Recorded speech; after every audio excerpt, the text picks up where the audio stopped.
Sa gitna ng nakakabulag na init ng disyerto, sa pampang ng bumubuhay na ilog Nilo, nanirahan ang isang sibilisasyong kinilala bilang pinakamayaman at pinakamakapangyarihan sa daigdig. Ang Ehipto, ngunit sa kalagitnaan ng unang siglo bago ang panahon ng Kristiyano, ang kanyang kinang ay nanganganib ng maparam ng isang higanteng anino, ang anino ng isang aagawing imperyo mula sa malayong Roma. Sa oras ng pinakamalaking banta, isang babae ang tumindig bilang huling sandigan. Hindi siya isang general na sanay sa rally ng mga tropa. Siya ay isang reyna, isang paraon. At ang kanyang piniling armas ay hindi kailanman naging tibak o sibat. Ito ay ang kanyang isipan, ang kanyang wika, at ang kanyang kakayahang makita ang lihim na daan patungo sa puso ng mismong kaaway. Ito ang kwento ni Cleopatra VII Philopator, ang mandirigma ng diplomasya. Ang tagpuan ay ang lungsod ng Alexandria, perlas ng Mediteraneo, sentro ng kaalaman at komersyo. Dito, noong 69 na BK, isinilang si Cleopatra sa dinastiyang Ptolemaic, isang angkan ng mga Griyegong Macedon na namuno sa Ehipto ng halos 300 taon pagkatapos ng kamatayan ni Alexander the Great. Sa kanyang mga ugat ay damaloy ang dugo ng mga mandirigma at administrador, ngunit mula sa kanyang pagkabata, ipinakita ni Cleopatra na ang kanyang pamana ay higit pa roon. Ibinahagi sa kanya ng kanyang guro na si Philostrates ang sining ng retorika at pilosopiya. Ngunit ang kanyang pinakamapanghamong pag-aaral, at ang magiging susi sa kanyang kapangyarihan, ay isang wika, ang wikang Ehipsyo. Siya ang kauna-unahang Ptolemaic na pinuno na nagsikap na matutunan ang katutubong wika ng kanyang sinasakupan, isang simbolikong hakbang na naghiwalay sa kanyang mga ninunong tanging Griego lamang ang alam. Hindi lamang ito paggalang, ito ay estratehiya. Sa isang kahariang hinati ng kultura, kung saan ang Griegong elite at ang mas malaking populasyon ng mga Ehipsyo ay hiwalay, naging tulay si Cleopatra. Nakipag-usap siya sa mga pari sa kanilang sariling wika, pinarangalan ang mga matandang Diyos tulad ni Isis, at sa ganoong paraan, itinayo ang kanyang kapangyarihan hindi lamang sa trono kundi sa pagkilala ng mga tao. Ngunit ang tronong iyon ay hindi matatag.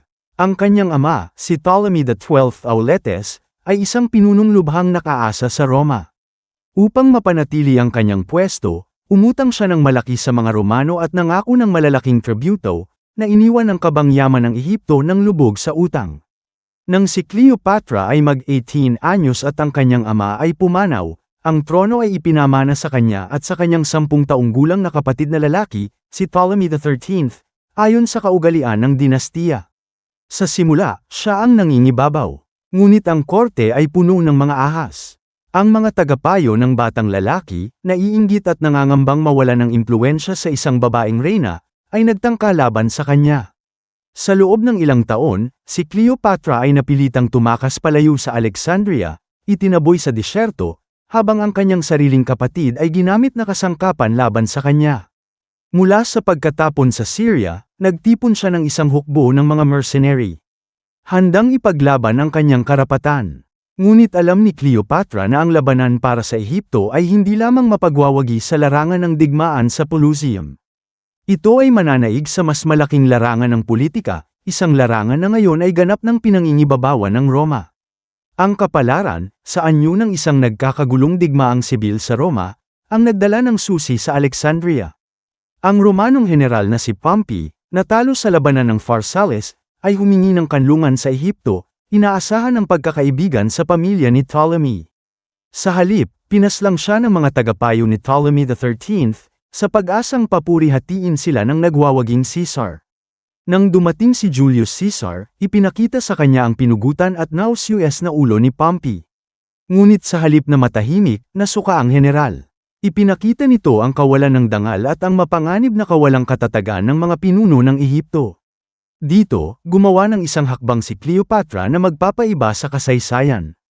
Alam niyang kailangan niyang makausap si Caesar ng sarilinan, nang wala ang mga kalaban niyang tagapayo.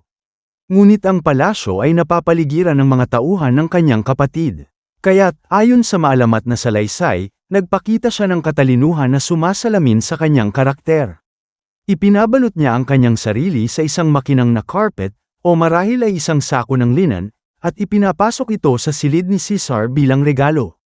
Nang buksan, ang 21 taong gulang na reyna, nakapalabas sa kanyang balabal, ay humarap sa pinakamakapangyarihang lalaki sa Roma. Ito ay isang dramatikong pagpapakilala, isinagawa ng may teatro na alam niyang makakaengganyo sa isang lalaking mahilig sa dramatikong pagtatanghal. Ang kanilang pagpupulong ay higit pa sa romansa, ito ay isang pagpupulong ng dalawang matatalinong pragmatistang politiko. Kailangan ni Caesar ng salapi upang bayaran ang malaking utang ng ama ni Cleopatra at upang pondohan ang kanyang mga kampanya. Kailangan ni Cleopatra ng isang Romanong sandalan upang maibalik ang trono at maprotektahan ang kayamanan ng Ehipto mula sa pagkagahasa. Nagkasundo sila. Sa tulong ng Romanong puwersa, natalo ang hukbo ni Ptolemy XIII, at ang batang lalaki ay nalunod sa Nile. Si Cleopatra ay muling inupo sa trono, ngayon ay kasama ang isa pang nakababatang kapatid, si Ptolemy XIV, bilang kapwa tagapamahala, isang katawang tabing lamang. Ngunit ang relasyon ni Cleopatra kay Caesar ay lumampas sa isang simpleng alyansa. Sila ay naging magkasintahan. At noong 47 DK, ipinanganak si Caesarion, ang maliit na Caesar. Para kay Cleopatra, ang anak na ito ay hindi lamang bunga ng pag-ibig, ito ay isang masterstroke ng politika. Ito ay nag-uugnay sa linya ng mga paraon sa linya ng namumunong Julio Claudian sa Roma. Itinuring ito ni Cleopatra bilang isang banal na ugnayan na nagpapatibay sa kalayaan ng Ehipto sa ilalim ng kanyang pamumuno at sa ilalim ng kanyang mga inapo. Nang dalhin siya ni Caesar sa Roma, ipinakita niya ang kanyang kapangyarihan.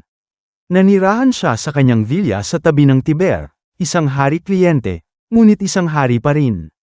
Ipinakita ni Caesar ang isang gintong rebulto ni Cleopatra sa templo ni Venus Gentrix, ang ninuno ng kanyang pamilya, isang simbolikong pagkilos na humantong sa mga mataas na tao sa Roma. Nakita nila kung gaano kalapit ang Ehipto sa kanilang dictator. Ang pagtataksil at pagpatay kay Caesar noong 44 na BK ay isang napakalaking pagkakalag para kay Cleopatra. Nawala ang kanyang pangunahing kaalyado. Mabilis siyang bumalik sa Alexandria. Hindi nagtagal pagkatapos, namatay ang kanyang kapwa tagapamahala na si Ptolemy XIV, marahil ay inutusan niya ang pagpatay dito, at siya ay idineklara ni Cleopatra na kapwa tagapamahala ang kanyang sanggol na anak na si Caesarion. Ang lahat ng kanyang mga galaw ay ginawa upang pangalagaan ang kanyang estado at ang kinabukasan ng kanyang dinastiya. Ang Roma ay muling nagkagulo sa digmaang sibil, at si Cleopatra, ang pinuno ng pinakamayamang estado, ay kinakailangang pumili ng panig. Sa bagong labanan sa pagitan ng mga liberatores na pumatay kay Caesar at ng ikalawang triumvirato, ang mga tagasunod ni Caesar na sina Octavian, Mark Antony, at Lepidus, maingat na pinili ni Cleopatra ang triumvirato, na nagpadala ng 4 na lehiyon upang suportahan sila. Nang ang triumvirato ay magwagi, ang mundo ay hinati.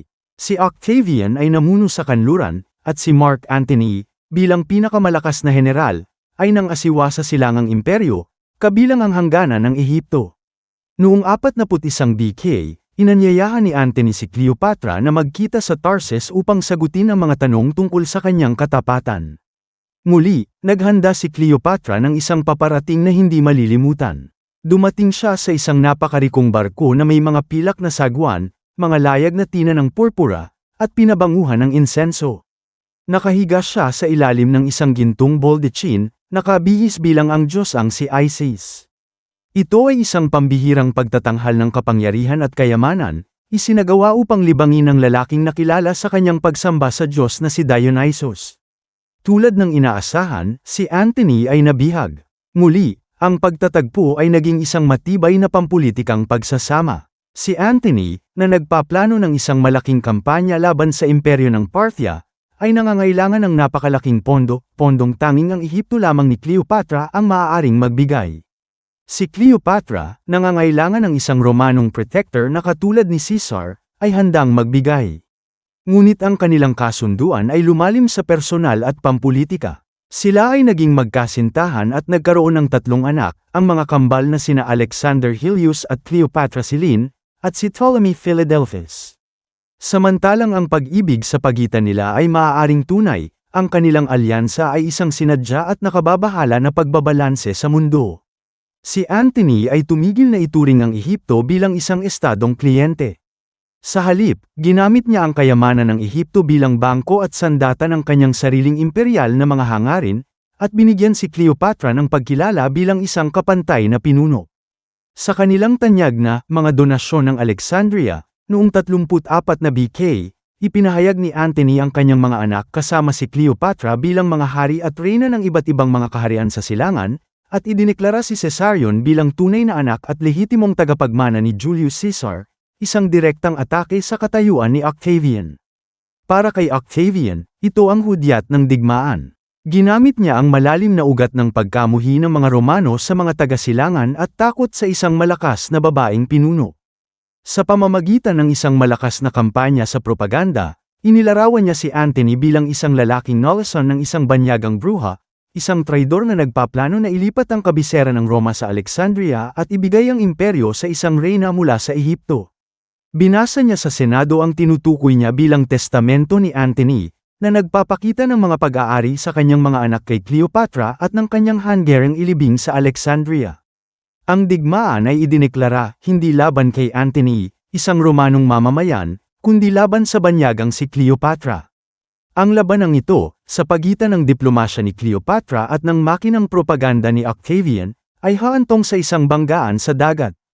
Noong 2 ng Setyembre taong 31 BK, nagkita ang dalawang armada sa Actium.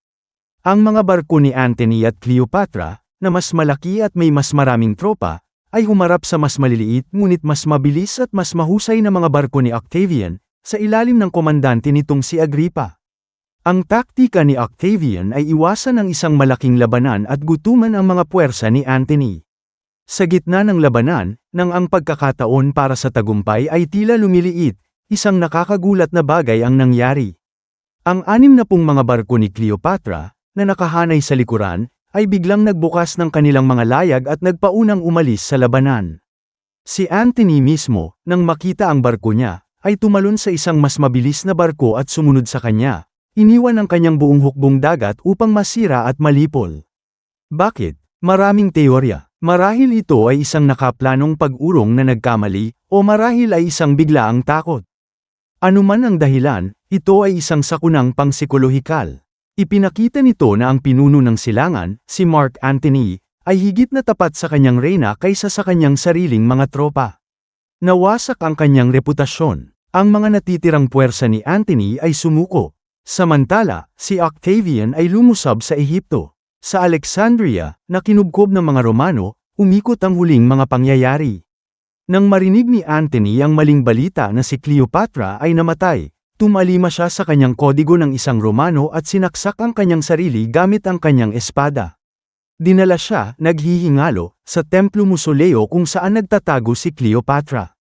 Doon siya namatay sa kanyang mga bisig. Sa wakas, si Cleopatra ay nag-iisa na, nakulong, at hawak ni Octavian. Nakipagkita siya sa kanya, marahil sa pag-asang magamit muli ang kanyang bantog na karisma. Ngunit si Octavian, isang pragmatistang malamig ang ulo, ay hindi si Caesar o Antony. Ang kanyang tanging interes ay dalhin siya, buhay, sa Roma upang ipakita sa kanyang parada ng tagumpay, isang simbolo ng kanyang ganap na pagwawagi. Para sa isang babaeng nagpanggap bilang isang diyosa, ang Isis, ito ay isang kapalaran na mas masahol pa sa kamatayan.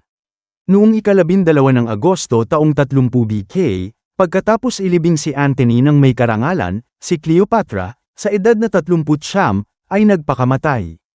Ayon sa alamat, pinapasok niya ang isang ahas na aspes sa isang basket ng mga igos, at hinayaan itong kumagit sa kanyang braso, na nagdulot ng isang banayad at di umano'y walang sakit na kamatayan. Ang ahas, isang sagisag ng pagkahari sa Ehipto, ang nagbigay sa kanya ng huling tagumpay laban kay Octavian, ang pag-iwas sa kahihiyan. Ang kanyang alipin, na pinayagan siyang makita ang libing nina Antony at Cleopatra, ay iniulat na naglibing sa kanilang magkasama, ayon sa kanilang hiling. Si Caesarion, ang anak na lalaki ni Caesar at ang huling pag-asa para sa isang malayang Ptolemaic na Ehipto, ay pinatay sa utos ni Octavian. Ang Ehipto ay naging isang lalawigan ng Roma, ang kaba ng butil ng imperyo. Ang 3,000 taong kasaysayan ng mga paraon ay nagwakas.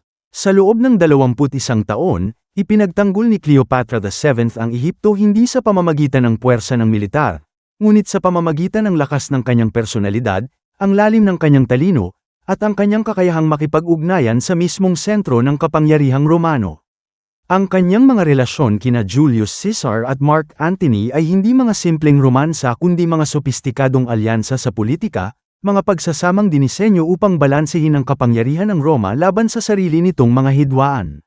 Natanggap niya ang Roma hindi bilang isang nagpapakumbabang kaharian ng kliyente, kundi bilang isang kapantay na kapangyarihan na maaaring makipag-ayos. Itinayo niya ang kanyang sarili bilang Isis, pinagbuklod ang kanyang kapangyarihan sa relihiyon, at ipinagpatuloy ang mga tradisyonal na gawain ng Ehipto habang bukas na nakikipag-ugnayan sa mundo ng Hellenistic at Romano. Sa isang panahon kung saan ang buong silangang Mediteraneo ay sumusuko sa mga leyon, nagawa niyang panatilihin ang kalayaan ng Ehipto sa loob ng 2 dekada sa pamamagitan ng matalinong pamumuno at diplomatikong kasanayan. Ang kanyang pagbagsak ay hindi dahil sa kabiguan ng kanyang diplomasya, kundi sa paglitaw ng isang kaaway na hindi naaakit sa kanyang mga pamamaraan. Si Octavian ay isang bihasang manipulator ng opinyon ng publiko, na gumamit ng xenophobia at misogyny upang sirain ang kanyang imahe at lehitimong bigyan ng dahilan ang isang digmaan ng pagsakop. Ang alamat ni Cleopatra ay nabubuhay, madalas na nabawasan sa isang kwento ng kagandahan at pag-ibig. Ngunit ang totoong pamana ay ang kanyang pagtatanggol sa kanyang kaharian.